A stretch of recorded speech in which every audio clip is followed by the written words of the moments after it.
말씀으로 하루를 여는 복된 새벽에 하나님께서 우리에게 주시는 귀한 말씀은 구약 성경 이사야 60장 10절에서 14절까지입니다. 온라인으로 동참하는 여러분도 다 함께 성경을 펴주시고 함께 말씀 속으로 들어가 보실까요?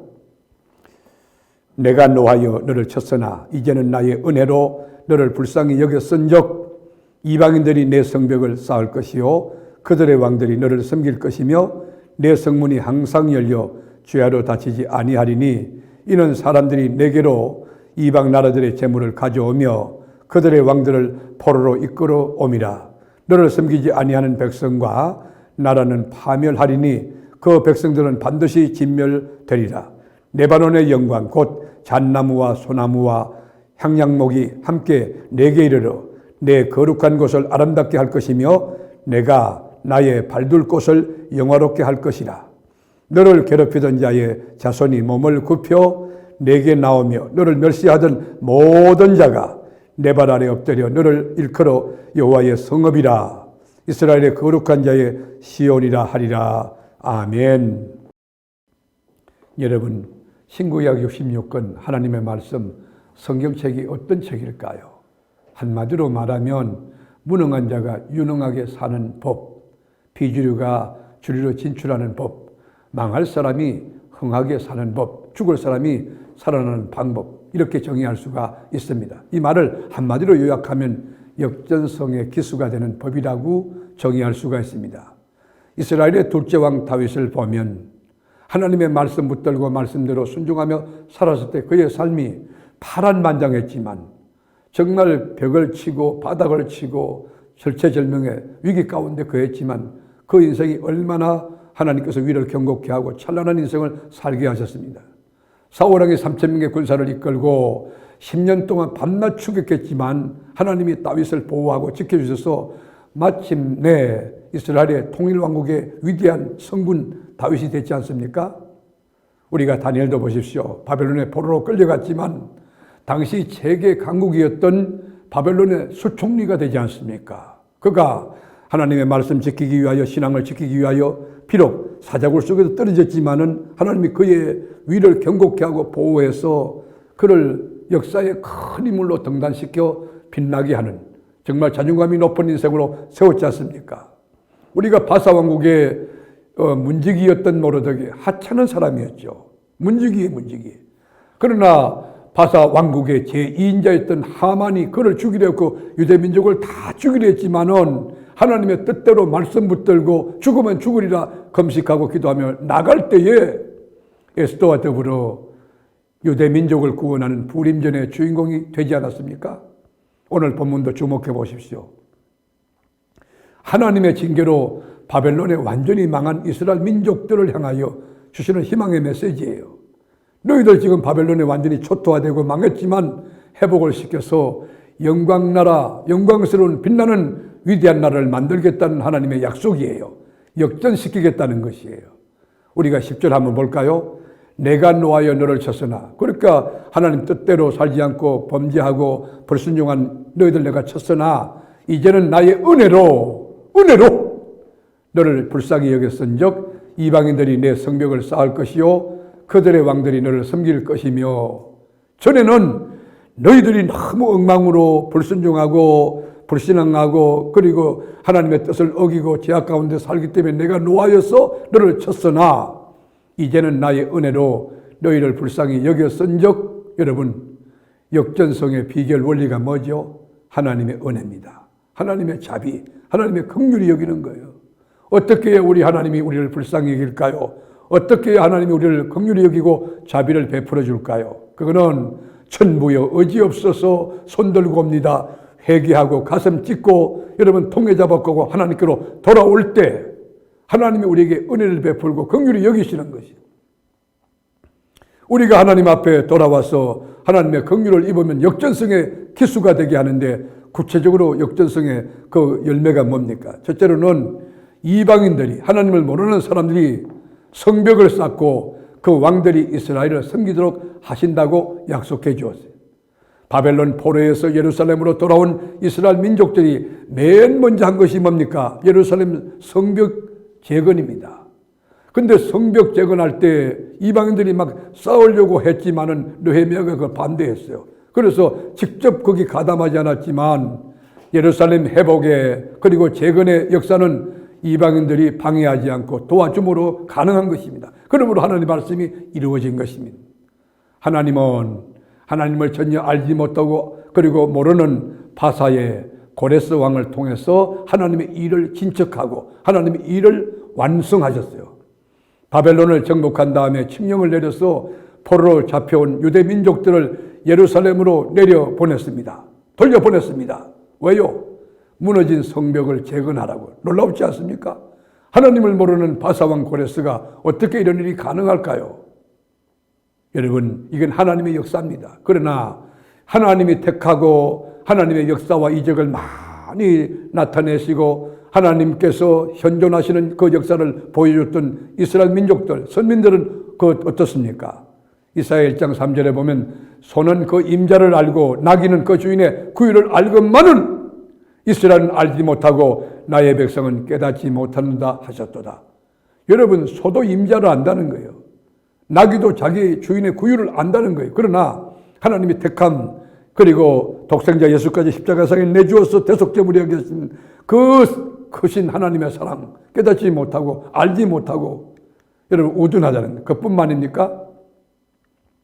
여러분, 하나님께서 이 바벨론 사방 민족들에게 유대인의 귀환을 도와주라고 요청하는데 이게 놀라운 아이러니예요.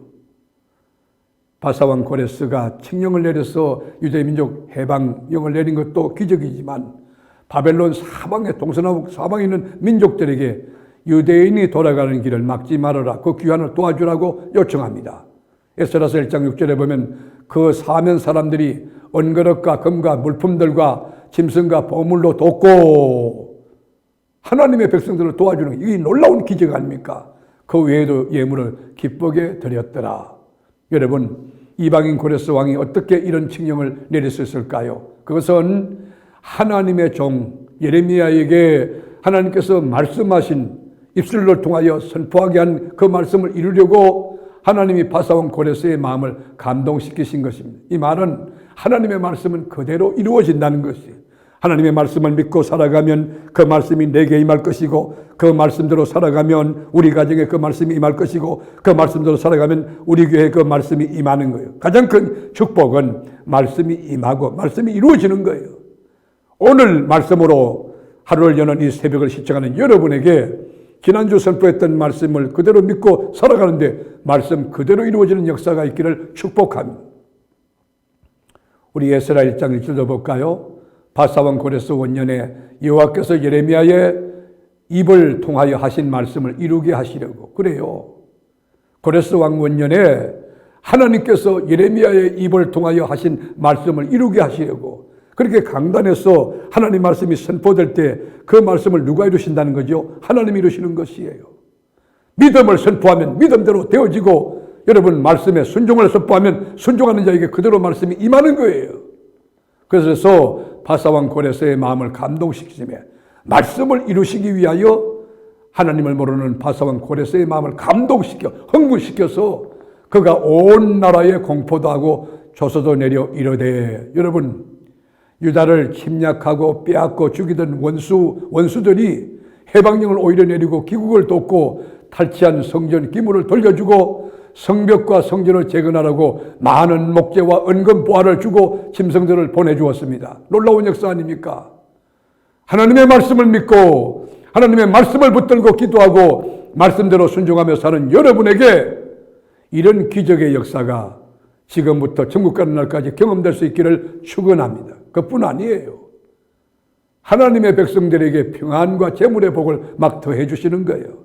이사야 60장 11절에 보면 내 성문이 항상 열려 주야로 닫히지 아니하리니 이 굉장한 메시지가 있어요. 성문이 항상 열려 있다. 주야로 닫히지 않았다는 것이에요. 이는 사람들이 내게로 이방 나라들의 재물을 가져오며 그들의 왕들을 포로로 이끌어 옴이라. 여러분 고대 건동의 성문은 낮이나 밤이나 여러분 닫아놓습니다. 물론 낮에는 열어놓죠. 업무 때. 그러나 왜 성문이 항상 열려 있습니까? 이것은 무슨 뜻입니까? 성문이 열려 있다는 것은 하나님이 보호하고 지켜주시니까 그 성 안에 안전함과 평안함이 넘쳤다는 그런 메시지가 있는 것이에요. 하나님이 하늘문을 열고 천국지서를 파송하여 지켜주니까 성문을 열어놔도 관계없다는 것이. 우리가 사업할 때 사업장 문만 열어놓으면 여러분 거기는 도둑놈도 오고 수리꾼도 오고 사기꾼도 올 수 있지만은 하늘문이 열려 있으면 하나님의 임재가 있으면 천국지서가 동원되면 여러분 그곳은 안전할 것이에요. 그러므로 사업문 열기 전에 기도하고 사업문 열고도 하나님께 기도하고 여러분 가정에도 하나님 문이 열리기를 축복하는 거예요. 그뿐이에요.